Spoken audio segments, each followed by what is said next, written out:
So, hey, welcome back to another episode of Accelerated Investor. Today, I've invited back my friend Phillip Vincent. If you remember, Phil was on the Accelerated Investor podcast, episode 151, which we released back in October of 2020. Phil is an expert at working with families who are transitioning mom, could be dad, but primarily mom, out of their forever home into assisted living. And Phil has a nationwide investor network of investors who are getting motivated seller leads from these moms, these families who need to sell their forever home to unlock the dollars to be able to pay for residential assisted living, memory care, those types of things. And so Phil in this interview is going to describe, number one, the updates that have happened to this community during the pandemic.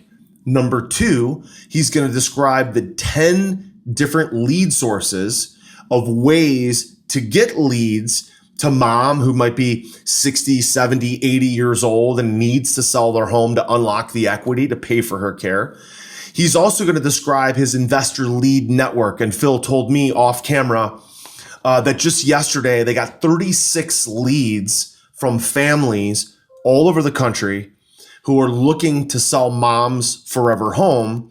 And Phil needs investor partners to work with who can work those leads, buy those properties, and partner with Phil. He also has, number four, he also has a live event coming up here shortly to describe his strategy and work with investors to create partnerships. So I really think you're going to love this episode and update with Phillip Vincent from momshouse.com. Also, don't forget to check out the original episode, number 151, on Accelerated Investor. So here we go. Welcome to the Accelerated Real Estate Investor Podcast with Josh Cantwell. If you're looking to retire early with forever passive income, you're in the right place. This podcast is the go-to destination for real estate investors, both active and passive, and multifamily apartment investors, new, intermediate, and advanced. Now, sit back, listen, learn, and accelerate your business, your life, and your investing with the Accelerated Real Estate Investor Podcast.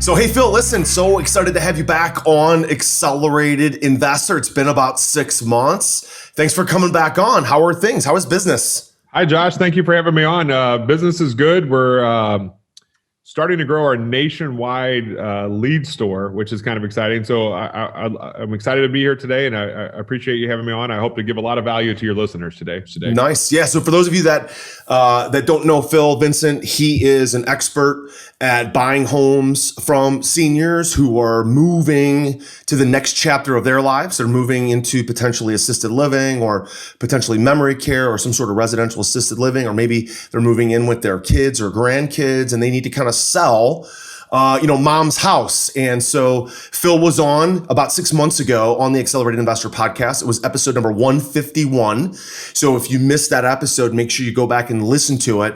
But Phil talked about his specific strategy for how he's able to really fill his funnel of residential investment leads for wholesaling, for rentals, for rehabbing, and specifically focusing on the seniors that are transitioning out of their personal home into the next chapter of their life. So Phil, real quick, brief introduction, but just expand on that and how you've built your business based on that strategy. So everybody has a foundation. And then really what I want to focus on is kind of an update. Like, what have you seen during the pandemic? So give our listeners a foundation of your business and how you've built such a successful business working with seniors. You know, Josh, I love the way you just described it because it was perfectly apt. That's exactly what I do. I love it that you got exactly what I do. These families, that moment they're moving their mom into senior living, mom or dad, is the flashpoint for the families needing to sell their house. So I've been a real estate investor for 22 years. I will not bore you guys with that story.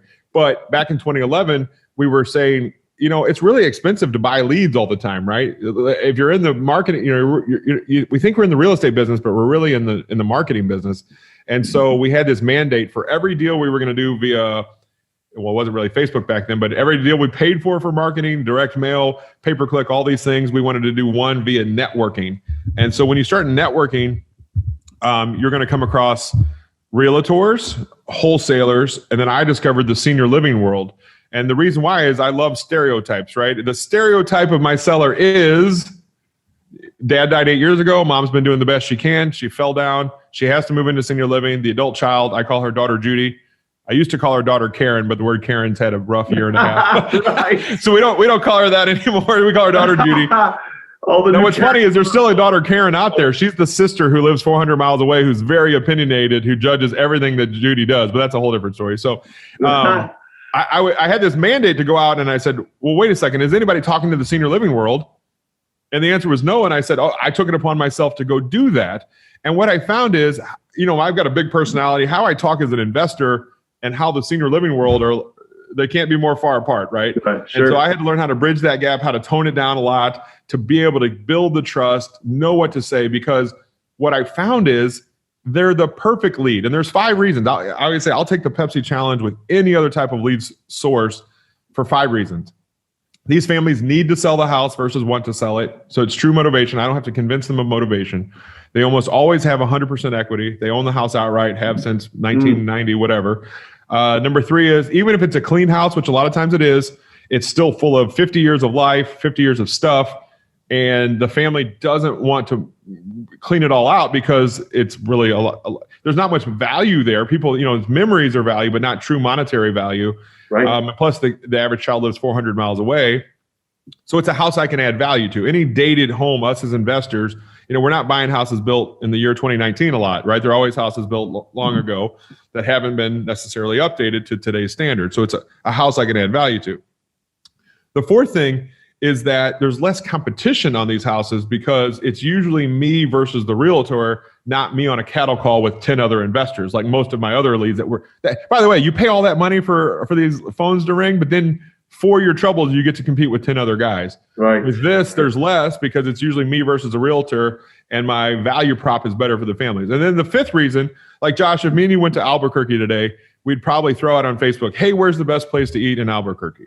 Well, why do we do that as humans, right? We want the advice of somebody we know. Looking for ease. Yeah, and that's a meal, right, in Albuquerque. If Josh and Phillip are brothers, and we're getting advice from somebody in senior living that we already trust with our mom's end of life care, and that person says, hey, call Fred, he's the most trusted buyer in town, game over, right? I mean, those 5 reasons make these the most slam dunk best leads. And so I set out back in 2011 to try to break into this industry, beat my head against the wall. I put my foot in my mouth every day. Fortunately, I'm stubborn enough to keep going back, and I kept learning what to say, kept learning what not to say. I think that's just as important. People hear what I do, and they're probably in their car right now. They're going, okay, I'll just walk into the front door and put my hand out and say, I'm Bob and I buy houses and I'm a realtor. And I'm always like, you're good luck with that. You just blacklisted yourself in an industry you're trying to get into. And so I went out and I kept going back and I started building relationships. And then the leads, as they started to come in with these relationships, they've now snowballed to a point where I don't spend any money anymore on outbound marketing. All my deals come directly to me through this channel. That's fantastic. It is. And so, and you asked the question about how has COVID affected this. Even though the world has a pandemic, people didn't stop getting old in the United States. Mm-hmm. So in March, the occupancy, the amount of people went down more like a U shape. But what happened is, and this is kind of, there's a lot of sadness in what I do, right? We're talking about the end of life care. What people did was they might have moved their parents into their own house during the pandemic, or they might not have gotten them to that best level of care. You put your parents in senior living 24-hour care because we as baby boomers or adult children don't have the capacity to give our parents 24-hour care. So all I did was kind of delay the process. And so back by the end of by October, November, those things kind of came right back. And so if you look at the total year, it was about a 6% dip, which is, it represents a lot of money in 6% dip, but the industry had to come back because you can't put the toothpaste back into the bottle. Yeah. Can't stop. People need care, older. right? And so it's kind of, I think where the shift has been is that families are starting to look at the big, 280 bed, I always say the prettiest chandelier. Instead of putting mom in the prettiest chandelier, which a lot of times we do that for our own guilt, they've started to look at smaller RALs, residential assisted living communities, like take mom from a house and put her into another house versus into a what would you call it? I hate the word facility. Yeah. It's big more box, like something, a big box. And so maybe that shift is happening more from an industry perspective, but it doesn't mean us as investors, it's still that moment they need to sell. Where their mom ends up in a little house or a big house, the point is, as an investor, that house still needs to be sold to pay for that care. My newest and most powerful real estate investing book, The Flip System, is now available. And for a limited time, you can grab your free copy at getflipsystem.com/podcast.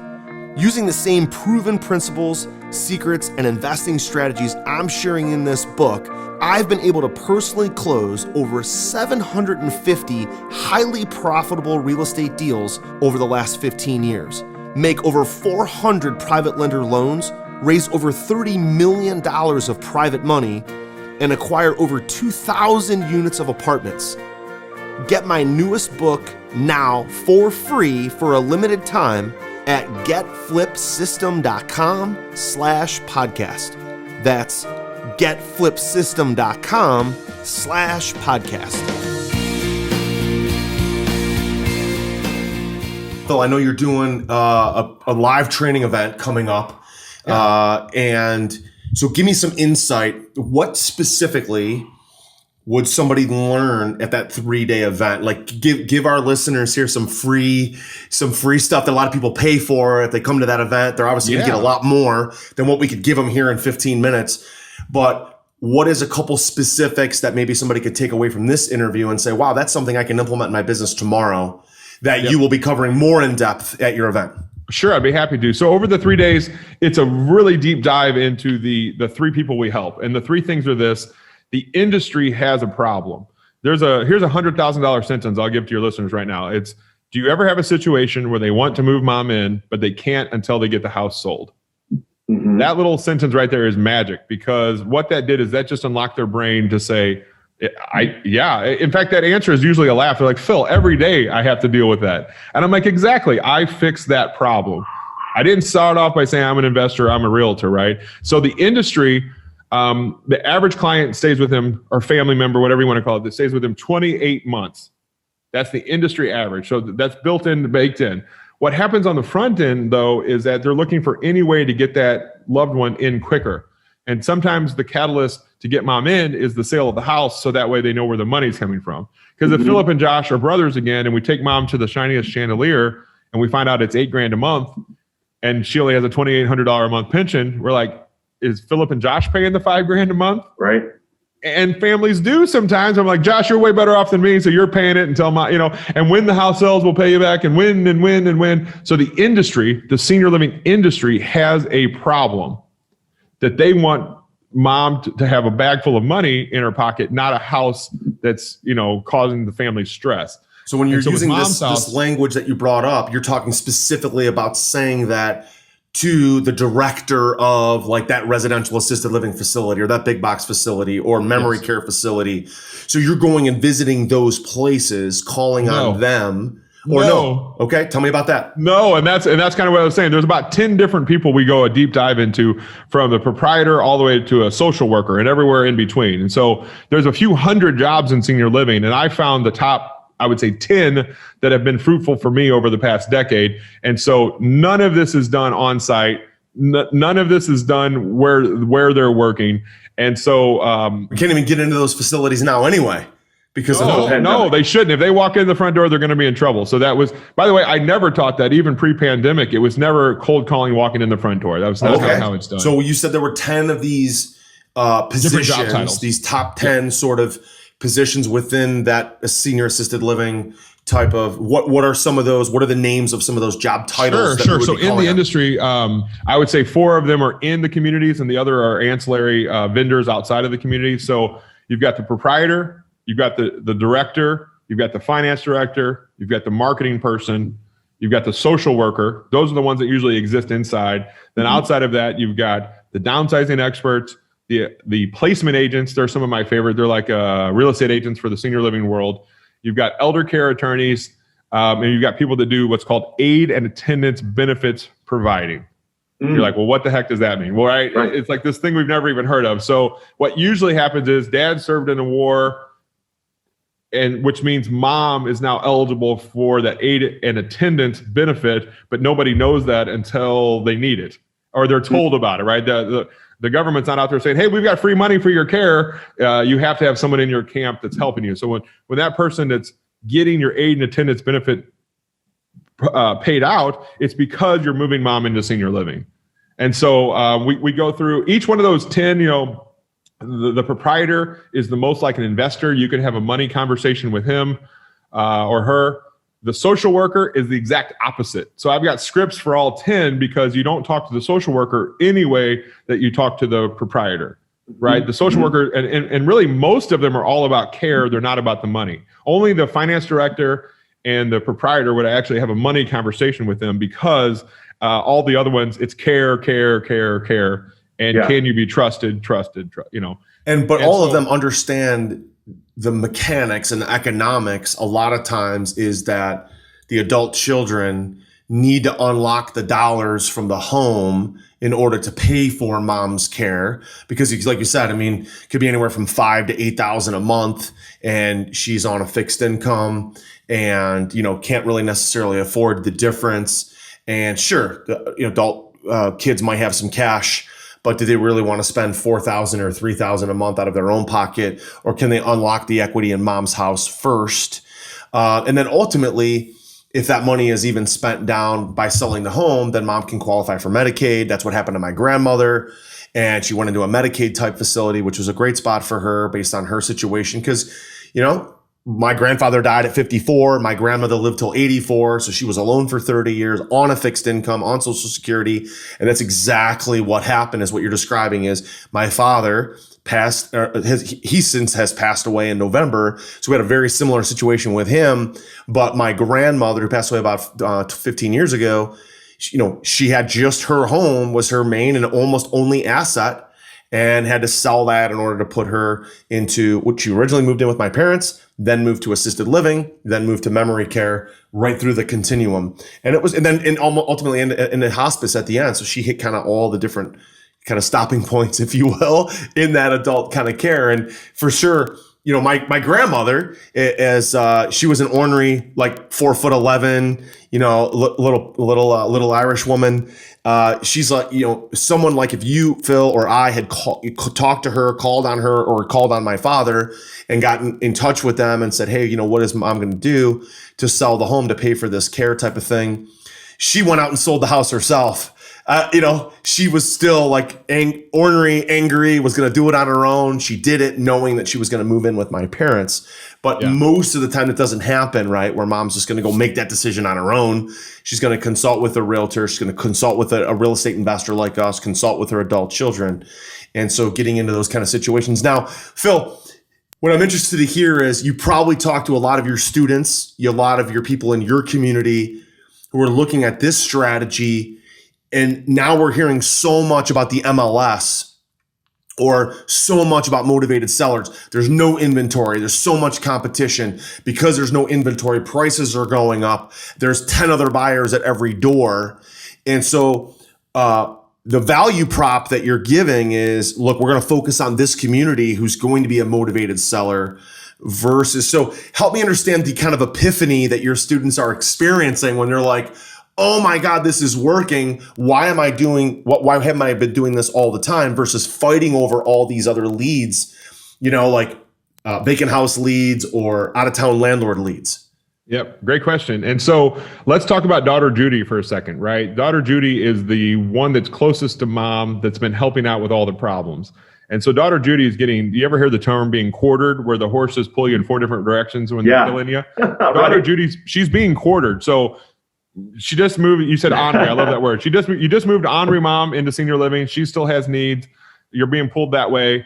You are the community needs their money and all the paperwork filled out. You're being pulled that way. You've got the sisters and brothers that live on average, listen to this, 400 miles away, that question everything you're doing. And usually daughter Judy is still married to somebody that's needy and has, her life didn't stop just because this happened, right? So they're being pulled 4 different directions. And so to answer your question, why would somebody do this when the market's good? Here's why.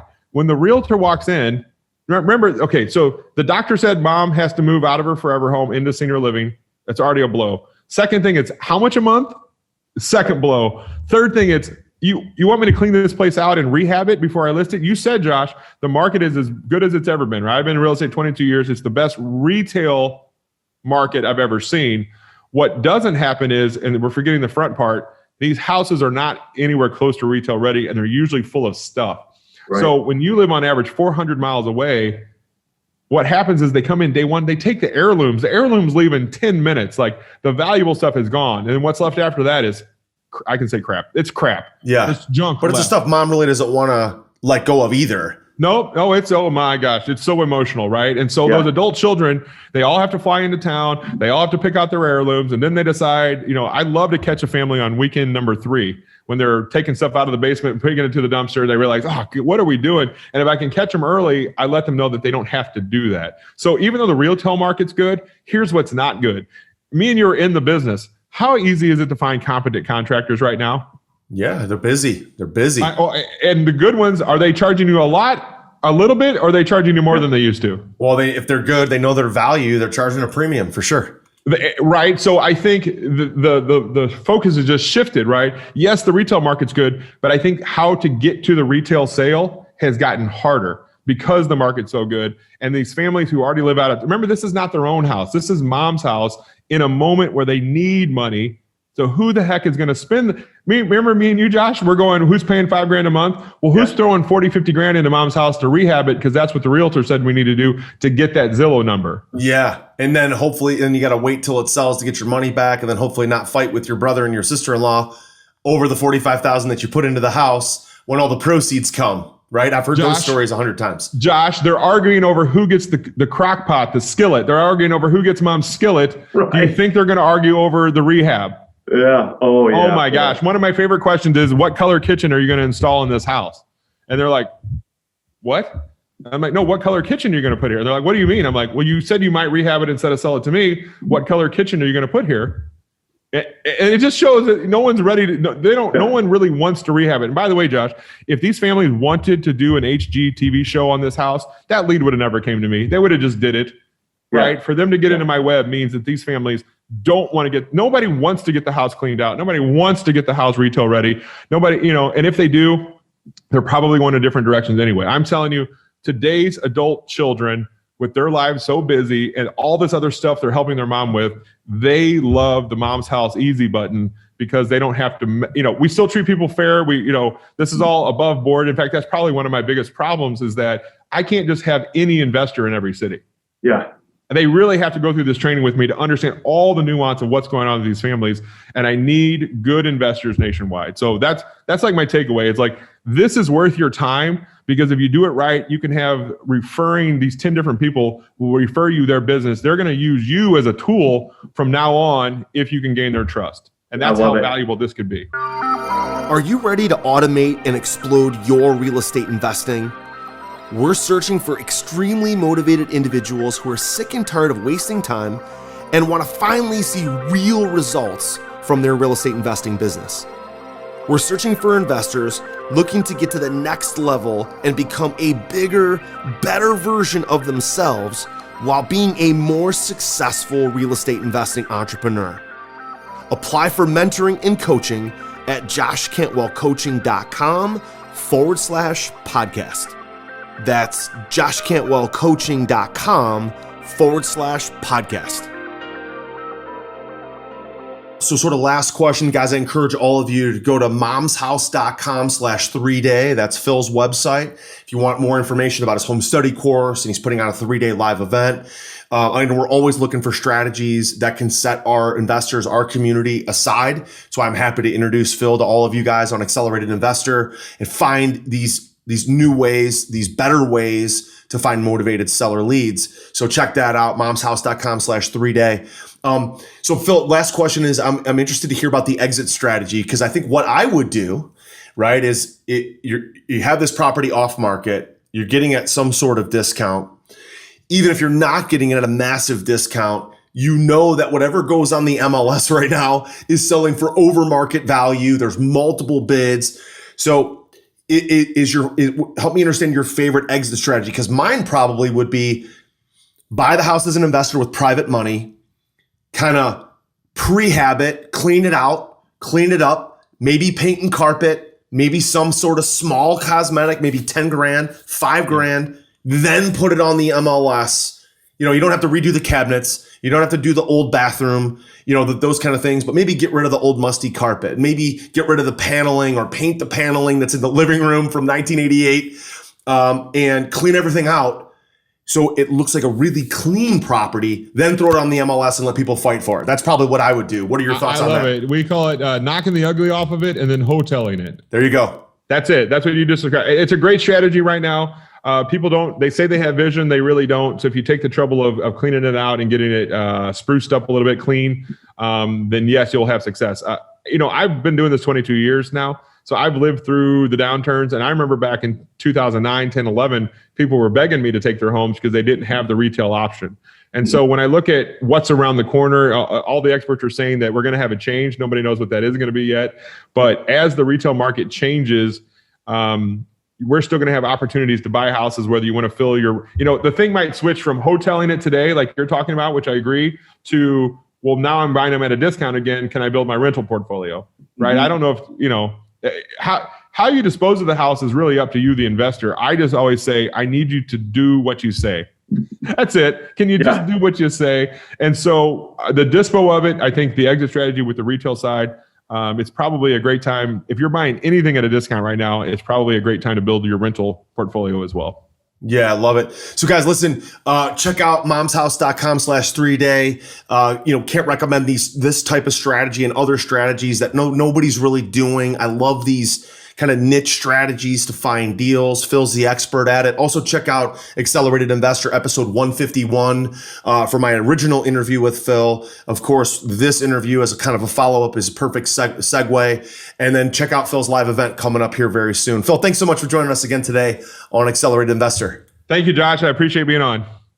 So, hey, I hope you enjoyed that episode on Accelerated Investor with Phillip Vincent. I love hearing from investors, every 6 months and see how their business has changed. And Phil's business continues to thrive even in the middle of the pandemic. I love the way that he's getting leads off market by referral with zero marketing budget. So if you enjoyed this interview, don't forget to check out episode 151, my original interview with Phil. And also go ahead right now and please leave us a 5-star rating and review in iTunes, YouTube. Don't forget to hit the subscribe button so you never miss an episode of Accelerated Investor. Hey, Josh here. And do you want to win a free Accelerated Investor t-shirt? All you have to do is give Accelerated Investor, our podcast, Accelerated Investor, a rating and a review on iTunes. Okay? Do that now. Then send us a screenshot on Facebook or Instagram or Twitter. What we're going to do then is every week we're going to pick our favorite rating and review, and we're going to send that person a free t-shirt and maybe, again, some other cool, fun stuff as well from Accelerated Investors. So, again, don't forget to take a screenshot. Leave a rating, review, take a screenshot, send it to us so we know exactly who you are.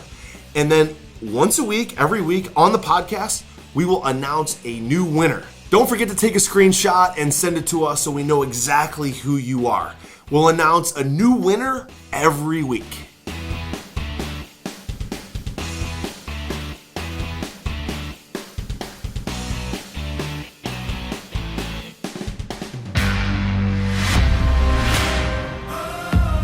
You were just listening to the Accelerated Real Estate Investor Podcast with Josh Cantwell. If you enjoyed this episode and learned something new, help us build our community by leaving a review and 5-star rating on our iTunes podcast channel. Also, don't forget to subscribe so you never miss another episode. To see passive investing opportunities, visit freelandventures.com/passive. To start your journey toward the lifestyle you've always dreamed of with multifamily apartments, apply for one-on-one coaching with Josh at joshcantwellcoaching.com.